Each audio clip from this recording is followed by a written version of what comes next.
Yo, Kev. Yo, yo. You want to go out to Adcock's and check out some plants, see what they got? Heck yeah, man. That'd be wicked cool. You want to do that? Yeah, let's do it. All right, let's go. There she goes. The go-to for quality plant material. This place is a pot and pot nursery, meaning every time the plant grows bigger and bigger, they pot it up to the next size, and they don't plant them literally in the ground. They stay in pots the whole time, and that keeps all the roots well protected each time they move it up in size. And so the customer takes home all those roots to their home site, so it's really cool. Yeah, I brought a little pot, I hope you don't mind. Sorry. Cryptomeria japonica, turning a beautiful bronze right now. Ooh, it's very pretty. Get these windows down. Yeah, that thing looks awesome. Yeah, it's a cool, nice little fall effect color there. And Blake, if you'll look to my right, you'll see a little gem magnolias. We actually just spotted something here, and this is pretty cool. I wasn't expecting this, but they got some old classic cars back here. Yeah, Pontiac Trans Am. Look at that duster, man. That's back in the day cafe. That's got to be a 75-ish. Take a side shot, Blake, and anybody in the comments, let us know what year you think this car is. It'd be awesome. And then this guy, this Buick right here, man, that's a Oldsmobile. It's a Buick. Some gearheads, let us know if this is an Oldsmobile. It's a Buick. Oh, it's a Buick. Yeah, yeah, it's right there. Buick Oldsmobile? Isn't the Oldsmobile the name of the car? I thought Oldsmobile was its own brand. I think it's Buick Oldsmobile. We may be sounding really dumb right now. We may know plants, but we do not know cars. So, yeah. God, look at this cool drainage system. So here at Adcock's Nursery, they recycle all the watering.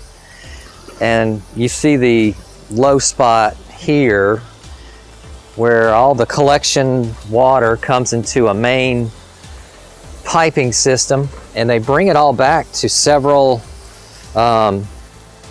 retainment ponds, and they use these really big pumps to pump it back as irrigation to all the plant material. So Blake, if you see down here all these little micro pipes. Oh yeah. So micro tubing, and so all that recycled water comes back to all the plants. They've always done a great job with very quality plant material. Like I said, pot and pot, which is you're not cutting a plant out of the ground. You are putting it in a pot and you're growing it up. And then once that gets root bound in that container, they take it into another container, add soil, and then let it grow into that container. So yeah, and you can see right there, it's dripping away. Yeah.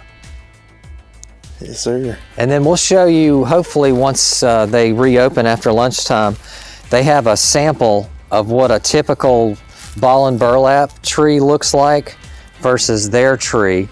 And it shows you the amount of root mass that their process has versus a field grown tree that's removed. You'll see the difference in root mass. So yeah, you know, green giant arborvitae here, very popular plant. So many uses as far as screening goes. It's a great screening evergreen. Grows very fast, 2 to 3 feet per year, I believe, and very high tolerance to insect disease controls, Blake, and all these nurseries are growing so many of these because they're so popular. Yeah, I mean, almost every house that we go to, yeah, at least newer houses, it seems like they have a row of these green giants in the backyard for privacy. Yeah, because they fill up a lot of space very quickly. So you can space these jokers 10 feet apart and still get some fill in from that distance. So another popular one is these Yoshino cryptomeria, which I don't know the exact variety of this one, probably Yoshino variety, but there's another one that's a little bit more dense. I want to say dragon, black dragon, I don't remember, but Yoshino cryptomeria, Japanese cedar. And these, like I said, when we passed through in the truck, they turn this really cool, vibrant colors, you know, from the green. Oh, yeah. You know? So it has this really neat effect It's during the winter. almost like the fire chief. Yeah, where it gives you... It's a big tree version of the fire chief. You know, and that's kind of a cool thing with plants, is it gives you a little diversion from one color, you know, throughout the year. That's the beauty of plants, is it gives you these seasonal interests. This, I believe, is the newer variety of the original Japanese cedar. What we had an issue with those was they would grow out and get very leggy, and they have, you know, they're more prone to breaking. But I believe the newer variety, we'll put that in the description, what the new variety is, and it is more dense. It grows denser and not so leggy. But these are great for screening as well. These will get pretty big. That's that Acadiana series holly. This was in one of our top 5 evergreens. These are really sweet. Really, yeah, cool color and shape leaf. Yeah, nice texture on the leaf. And you can see where they shear them to keep them dense as they grow. And that just makes for more of an appealing plant once it's purchased. God, look at all these evergreens. Man, they got acres and acres. If you see as far as you can see, there's just plants everywhere. Trees way in the back. What are those? This is gonna be mammoth. Look at that. I mean, the tree doesn't even look big enough for that size of a... Right, but it's got time to grow, you know, into that container size. But that is huge. That could be over 100 gallon. That's what I'm thinking. Because, I mean, if that over there is 45, this looks double that. Yeah. And like I said, you know, the slits, I believe the main purpose is for drainage, of course, but also to introduce more air into the root zones so they grow a little bit quicker, more healthier that way. It's interesting how they put all these mainframes over. Yeah, I was actually about to ask that. What drainage creek, you know? What is that for? Is that so that the water that's put in, so when the water goes in and then drains out, it goes straight into the drainage creek? Is that kind of the purpose of it? Or? I don't think they did it exactly because of that, but I do think what they're doing is they're maximizing their space. So instead of having nothing here, they've created a platform for the large growing plants, at least, you know. But man, look at Blake down here, all these drainage tiles coming in, and all this water gets recycled down to a huge holding pond. So that's great use of resources, you know, because once you know, our resources are not infinite. Was that just? Our resources, you know, water isn't it's a finite source. So, you know, being a good consumer of water and, you know, water management's crucial for the stability of the human race. But, you know, taking care of our planet, you know, it's what it's all about. Wait, is that actually snakeskin? Yeah. No, it's not. That's not. I was gonna say, I thought it was snakeskin for a second. It's tarps or tie-offs. Yeah. At first, it really did look like it. All right, Blake, what kind of plant is that crazy looking thing? What, the little small ones? Yeah. 5 seconds. 5, 4. Is it a juniper? 3, 2. No. What is it? Green giant arborvitae. Those are green giants? Yeah. Why are they cut like that? Well, they just wanted to make something interesting, apparently, down this alleyway here. And to keep the banks clean for maintenance so you can see problems ahead of time. But yeah, you just limb up those little boogers and creates like a little lollipop on a stick. It's making it go over that edge. I don't know, because it's... Oh, it's the pond edge. Oh, That's their first overflow pond. Oh, dang. That's pretty cool. Yeah. So that's one of the overflow ponds. Overflowing. Overflowing. If you look to my left, Blake, that's blue rugs. You keep driving. I don't know if I'm... You got it. Not. I may have to three-point Turner. Yeah, Tina Turner. Yeah, Tina Turner, three-point Turner. Three-point Tina Turner. If you look to the left, though, that's blue rug juniper.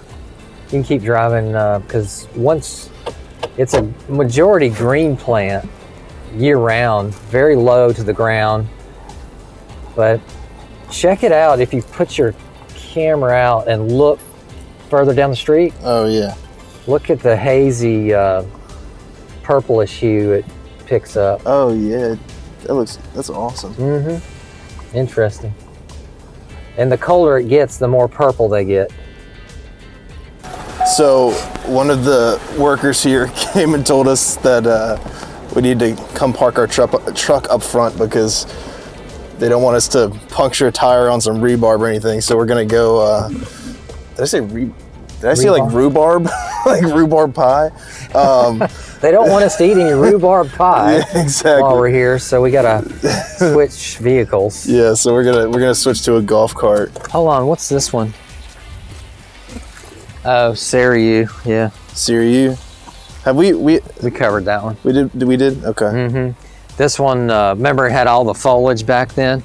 But now this is totally dropped off. So yeah, man, that was only about a week or so ago. Yeah, it was. Or 2 weeks ago, maybe. Yeah. And everything it's completely gone now. Yeah. But you can see, golly, look at all the small branches and the big branches, how dense. Oh yeah. These grow. Compared to this one, you know, this is a more of a typical Japanese maple. This is Tamu Keyama. Tamu Keyama? Tamu Keyama. Okay. So this one is more traditional Japanese maple where it's more sparse and... Yeah. Sengokaku. Yeah, Sengokaku. Yeah, this bark on this one is insane. Yeah. I mean, that looks like it was painted. I know, the tips. Like it doesn't even look like it's natural. Right. Emperor 1. Okay, this is a really nice variety. We've used this one a lot in place of bloodgood Japanese maples for the fact that they are a little more tolerant to sunlight. And so that's a good alternative if you like that big upright look to your Japanese maples with that burgundy foliage during the growing season. Check out Emperor 1. It's going to give you a very similar look, and I believe it's a little more sun tolerant. Hey there, sir. Step right up. Do you like my produce here today? Oh, yes, sir. Okay, then. I'll take one of everything. One of everything. All right. Where's my bags? Plastic or paper? Plastic or paper? But this is like the entranceway for kind of the showcase. They're showcasing some cool ground covers. Dwarf Mondo at the front here versus regular Mondo grass to show you that height difference, right? Oh yeah. Very leggy for the normal one, but the short one is very stumpy and unique. You've got over here some liriopes variegated in front of you. What's that one called? Spicata. Okay, so that's the spreading type. So that'll continue to fill out the areas. Whereas these are more clumping varieties, and this is Big Blue. And it has these really cool, I don't know, as a kid, Blake, you could take this berry and draw with it. It has like a purple liquid come out. But this is a very cool, it flowers that nice big bracket of flowers in the spring. So, you know, Liriope's so hardy and awesome. Mondo is better for shade. So it's like using Liriope, but more for shade tolerance. Ivy's a great sun or shade ground cover, but it's super aggressive and it can climb on top of your house very quickly. It attaches, it grows roots out from each of these stem shootouts from the main branches, and it keeps climbing and growing. And if you guys recognize the English ivy is actually in this video up here. If you click that link, it's our top 5 indoor plants when we were at Fairview Garden Center, and that was one of the top 5. So go, make sure you go check that video out as well. Check it out. Vinca minor, so super duper low. Imagine this just on the ground like that. This likes a little bit more shade, part sun. Willflower, Pachysandra in front. That's another shade tolerant ground cover. Then we go back to ajugas, and I think we've covered ajuga before.